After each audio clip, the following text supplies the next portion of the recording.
Dennis, welcome to the show. Well, Noel, it's great to be with you and your audience. I think having two grown kids gives you the expert status in what we're going to be talking about today. As any parent of any capacity, you know how fast kids grow up. I have three little boys, and I'll tell you, they're 8, 6, and 4, and I can't believe we're not there yet, but suddenly they're going to be in junior high, then high school, college. I'll be shopping for furniture for their dorm room. And, these transitions are amazing. They're wonderful, but they also bring a sense of anxiety too. And I think we all begin to ask ourselves as parents, did I do enough? Is the relationship going to change? How do we find that balance between being the helicopter parent and the hands-off parent? All those kind of questions start to hit you. And thankfully today, Dennis, we have here to offer us encouragement and wisdom on this very topic. And so we're going to jump right into this. How do we launch our kids into the real world and adulthood? So Dennis, I wanted to start here. What are the top things we need to focus on doing as parents in preparing our kids for the real world and adulthood? Yeah. Well, I think it starts with having a healthy perspective. When I think about us as parents, when we were thinking about having kids, it was all about, getting them in Little League and dance, and we thought of them as littles, but we didn't really plan a family that we were going to launch a teen into adulthood. That just didn't enter our minds. And so it really does happen fast. So number one perspective is, we're really not raising children, we're really raising future adults. And in the teen years, we have to always remember that. The second thing I would say is we have to remember it's their life, not ours, to live. And we messed up when we were kids, just like our kids are going to as well. And then finally, we're not responsible for their outcomes. We're responsible for setting the stage, building in those leadership and life skills and a strong relationship. But in the end, it's going to be their decisions. And so we're here to give them a strong foundation, and we're here to give them wings to soar, not strings that we control like a kite as we let them go. I love that statement. I'm gonna come back to that because I think there's so much truth in what you just shared. But it kind of leads me into the next question. What you just talked about, the things that we need to be doing.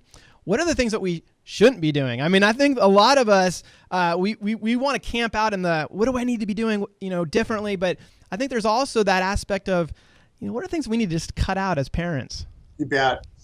Well, I think the first thing that we have to do is to avoid over-investing in their outcomes. And I think so much of what's happening today, and we hear this especially from teenagers and young adults, is that they don't feel that they're free to live their dream.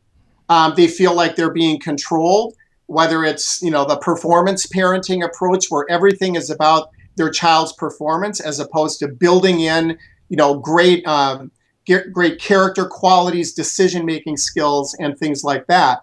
And so we get this a lot where the parent is pouring so much of their own identity as a person in their role as parent.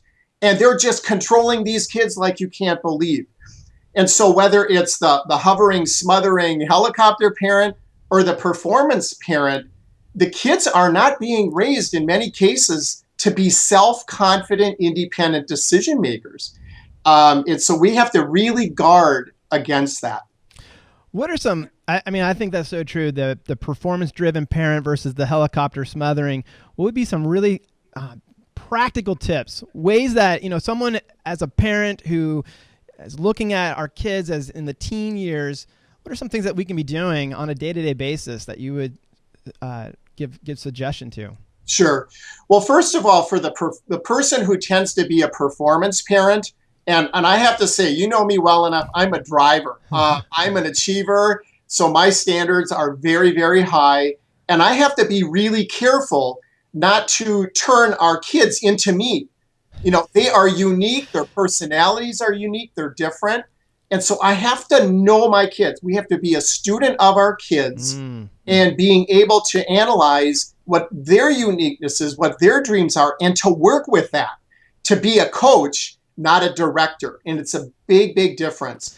The other thing, just to touch on when it comes to performance parenting, is to praise the character traits that led to the performance, not so much the performance itself. I like that.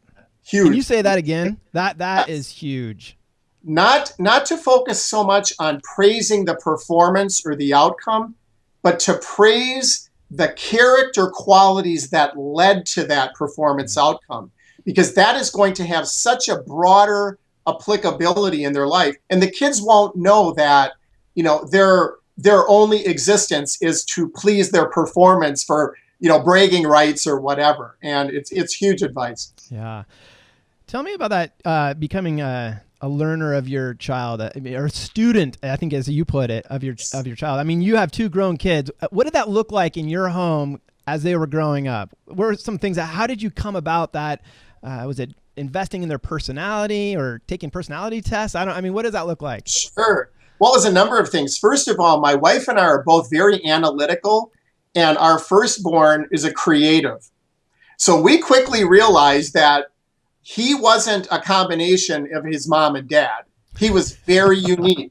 And so we studied that. We always analyze what works with him and what doesn't work with him. And we wanted to do our best to just pour into who he was as a person.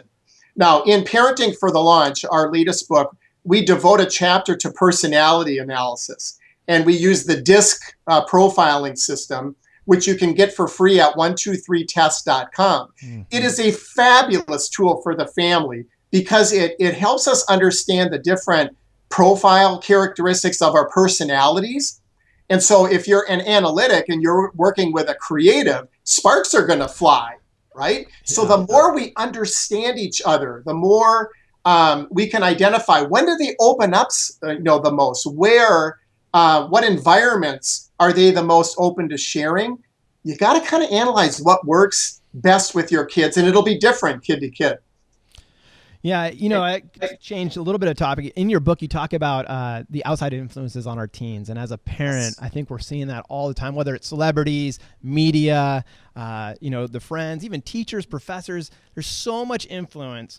How do you, as a parent, begin to repair maybe a strained relationship when it comes to those type of mediums? You bet. Well, first of all, it's really important for parents to understand that relationship strains are going to happen, especially in the teen years, because the teens are, they're starting to get that own identity, and they kind of are pushing mom and dad away a little bit. So just understanding that comes with the territory. The second thing is to see if you can get at the source of where those relationship strains are. Maybe you are being too controlling. Maybe they don't feel respected and given the freedom that they need. The key thing is listening a lot, sharing a lot, trying to understand each other just through just normal, safe conversations. And one of the things that I always tell parents is that if you can, especially when you're raising a teenager, think share with rather than talk to. Put those words, share with, in your little parenting filter, so that every conversation you have with your kids, it's going to be, I'm sharing with mom and dad. I'm not being told. And it's very different in how that tends to open up and meet them where they are. I think those are just some really important things to remember. It's interesting. My wife, she grew up in a family where from a very, very young age, her parents instilled in them that they could come to them no matter how big of an issue, no matter how much they might have screwed up, they could always come and share, and there wasn't going to be any judgment. And they started instilling that at a very young age. And so when the teen years hit, and the things did happen, which they're going to happen, they always felt like they had a refuge to go to their parents, and they knew that they could come and share, even as bad as it might be, that there was a safe place. And I think that's what you're alluding to, is that environment that you're creating in your home where, as a parent, it doesn't matter what's happened, they can come. Because I think a lot of teens, when they get influenced by the media, celebrity, whatever it is that they're, coming in contact with, they feel like I can't talk to my parents about that. This is off limits. So I love the aspect of what you shared. Are we talking at them or are we sharing with them? It's so huge. It kind of along the lines of influencing the mind. I think one of the things that, especially the older teens, as they're getting ready to launch, right? You talk a lot about this into college. There's that tension about how much influence do we apply to our kids when it comes to choices like what college they're going to attend or what major they're going to, ultimately go towards. I know that some parents, they feel like they need to really heavily influence in that area of their kids' lives. What would you say to that? Yeah. This is such an important topic, Noel, and thanks for bringing it up.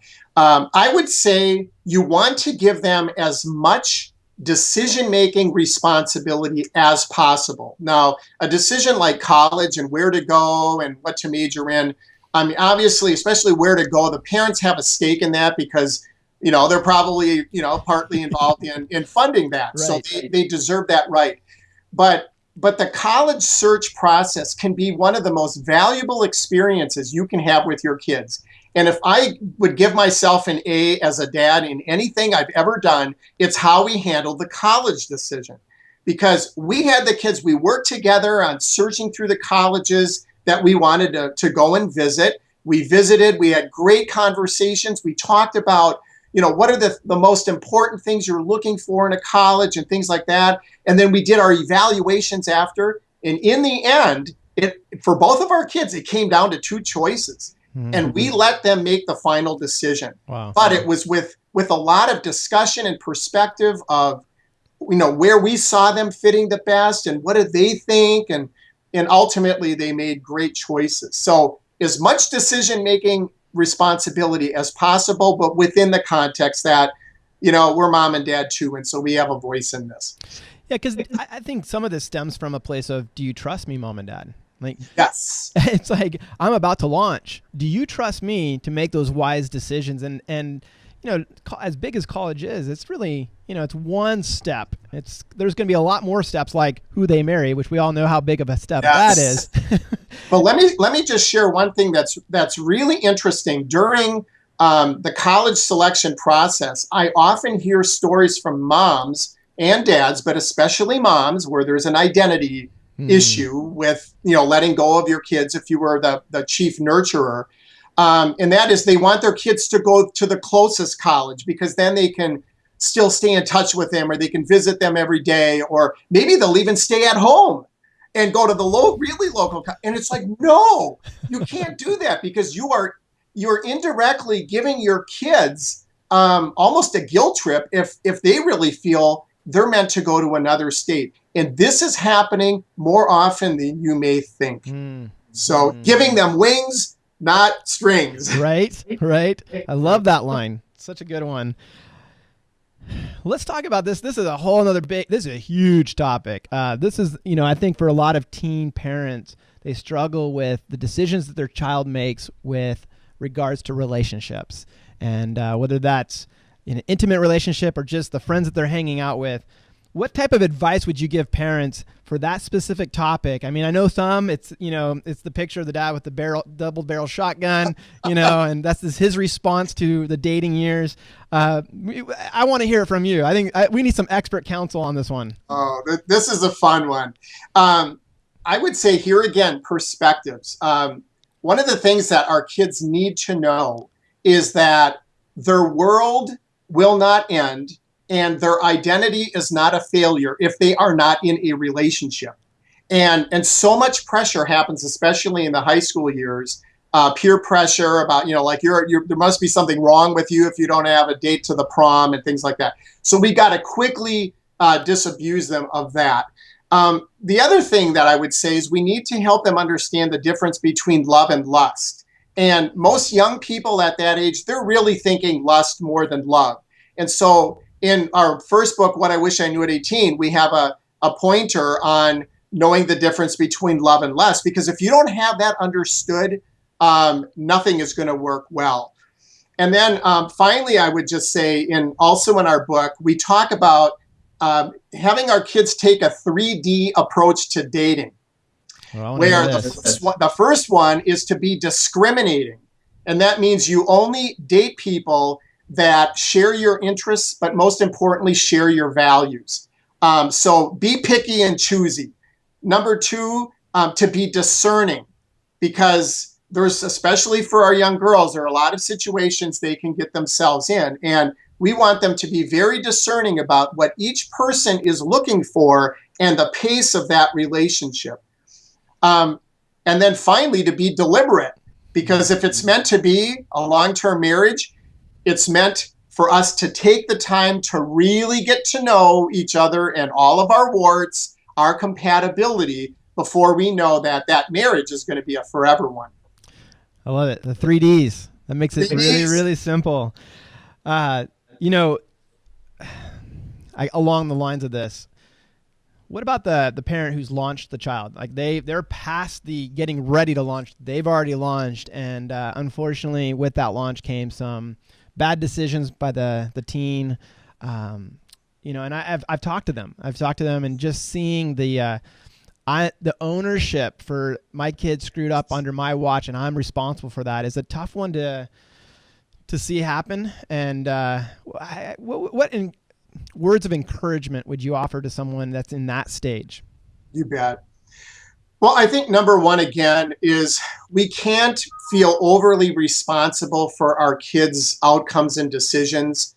And even if we do our very best, they're going to mess up just like we did, right? So just, again, having that perspective and to give yourself some grace and forgiveness about that, it's really important.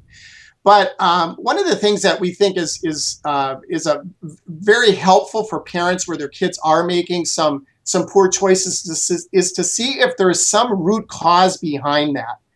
Oftentimes, kids will make poor choices out of insecurity. And when they go away to college, the kids have no idea of just how much of a transition that is, especially socially. Mm-hmm. You go away to college and you don't know anyone. What is the first thing you want to do? You want to make friends. Right, you want to make new friends because yours are everywhere else. And so people often compromise their values in the rush to make new friends. And so to the extent that we can get to the source of it and then maybe have honest conversations about maybe what did we learn from this? Maybe in a new situation, what can we do better next time? And having those conversations a little bit after the fact when our heads are a little cooler, and we can speak without raising our voices too much, but to really use these as learning opportunities because we've all been there ourselves, and making mistakes is a part of our growing. Yeah, that's good. A large part of our listener base is in the military. And one of the unique challenges, especially around this area of launching, is oftentimes the unintentional consequences of multiple deployments. And I mean, you think about how hard this is to launch and then not be there during the stages, those critical stages of teen years. What would you say to that parent whose their kids are either junior high school, they're getting ready for the launch, and yet they're somewhat they're in that difficult situation with deployments that are demanding them to be away for long periods of time? Any advice that you'd offer them? Absolutely. And I would first say it's not easy when we are totally there together, full-time 24/7. But certainly when you have deployments, or you're a single mom or a single dad, and you don't have the benefit of that fully engaged partner there with you, it can be extra challenging for sure. So the first thing that I would say is to, especially for the folks who are on deployment, is to make the most of the time that you have. And often what happens is that when they are away, most of the conversations that they will have are to have fun and, to just maybe share fun stories or, whatever that is, as opposed to having them be a little bit more purposeful too. And so I would say, to the extent you can, have every conversation have a combination of sharing and fun, along with a little bit of some words of wisdom that will help them at that stage in their decision. So a perfect example, and this is not meant to be a shameless plug, But What I Wish I Knew at 18, our first book, which is Message to the Teen and the Young Adult, is a fabulous resource for people on deployment to take a pointer and talk about it during, that next conversation. You can have your kids pick and choose what topics, because we really cover 109 different topics. Wow. But the idea is making them purposeful conversations in addition to having fun and just growing that relationship. And then one other that I would add is the importance of recruiting other third-party voices in your kids. One of the best decisions that a parent can make for their kids is to be thinking of what other adults do they know that know your kids, that have their best interests at heart, who might be just other really great adults to have them meet with from time to time. And we've done that with our kids, where we regularly introduce them, sometimes vicariously, to other people. And they have been able to form great relationships with other adults too. And so it's a challenge, but those would be just some thoughts. That's good.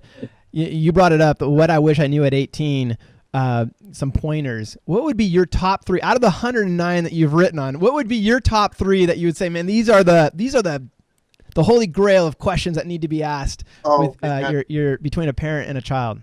Wow. Well, I think the first one is, I would say, is don't define success by riches. And so in that pointer, I talk about how so many people approach their life from the standpoint of wealth and power and fame and those types of things.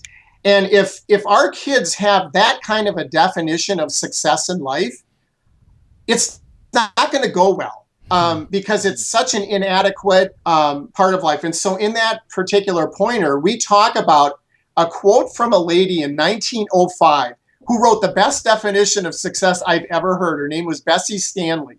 And so that is a really important framing topic. How are you going to define success in life? Because that's how you're going to live your life. Wow. That would be one. The second one, I have a pointer that's called Live Life Without Regrets. Now, granted, we're never going to be able to live life totally without regrets, but we want to minimize them. And when I share in the book, what are some of the common regrets of senior citizens who have the longest time to reflect on life? And most of them involve relationships and priorities. So I would say those are really important framing topics. And then we have other pointers in the book that really are about exploring yourself, understanding yourself, so that you can live your life using your uniqueness and your talents in ways that really make a difference. And that's where a joyful life comes from. I love it. Last question. Thank Sure. you. This has been so good. It's knowing you personally, and you really come from a business background. I'm just curious how that influenced your writing of these 2 books. Personally, I think one concept that you've shared that I think is just really unique is this whole idea of a personal balance sheet. And Yep. Can you just give us a real quick, brief introduction of what that is? You bet. Well, I would say, Noel, in all of the conversations I have with young people, if there is one thing that they are missing from their parents, is affirmation of their uniqueness and their value. Mm-hmm. And so in chapter 6 of Parenting for the Launch, we talk about how we as parents can call out the value, the assets, those things of value that kids can use, that we all use in our lives. And so we define like 9 different categories of human assets. Mm-hmm. And we as parents can have our kids go through a self-assessment of where they see their own strengths. But just as importantly, we as parents can offer our perspectives, because we're going to share things to them that they don't see themselves. And then we can recruit other adults, maybe their teachers or grandparents or whatever, who know them well. But every child needs to understand that they are a treasure. They are filled with treasure, and part of our job as parents is to promote the discovery of what that treasure is. In chapter 6, And by background, I'm an investment guy. So I used to evaluate corporate balance sheets. What I did is I adapted that concept of assets and liabilities for a business to assets and constraints for teenagers. And we have a great exercise that parents can go through with their kids. Probably one of the greatest gifts you could ever give your kid. That's so good. And this is, if you're curious, this is what we've been talking about. Dennis has written 2 books. One is What I Wish I Knew at 18, and the other is Parenting for the Launch. And I believe that both of these come with a workbook that goes along with it. Is that correct? Okay, we have, for What I Wish I Knew at 18, we have a workbook that we call the Student Guide. Mm-hmm. Comes in 2 versions, a standard universal version and a Christian version for people who prefer that. Parenting for the Launch just came out, but we wrote it so that there's a lot of study guide aspects in the book. And so the way we kind of think of What I Wish I Knew at 18 is this is 109 life success pointers for your kids that will build their leadership skills, and it will also prepare them for college, career, marriage, and finances. So it's a soup to nuts. This is what a successful life looks like, and this is how you can get it. And then the Parenting for the Launch book is a book message to the parent on how we launch our kids, how we build that strong relationship, how we cover all of these bases that we're supposed to be covering as parents, and how do we position our kids and ourselves as parents for a successful launch. So there are 2 great books to have in the home. And for parents who go through What I Wish I Knew at 18 with their kids, it's magic. The relationships are so enhanced through that. And what's so great about this is, as I talk to parents of teenagers, the resources around that subject matter is pretty limited. And you've done a great job of really these work together, right? Not only for the one who's going to launch, but also the parents are getting ready to launch. And so I can't recommend enough these 2 different resources. They've been amazing, and the feedback continues to grow. So Dennis, thank you for being on this the show today. And in all this, how to get a hold of this stuff, we'll have it right below the video, so you can go click on it and pick up your copy. So again, I want to say thanks, Dennis. It's been a pleasure. It's been great being with you, Noel, and blessings to all of your audience. It's not easy, but it's amazing and fun. Until next time, this is Noel Meador, and you've been watching Oxygen 365.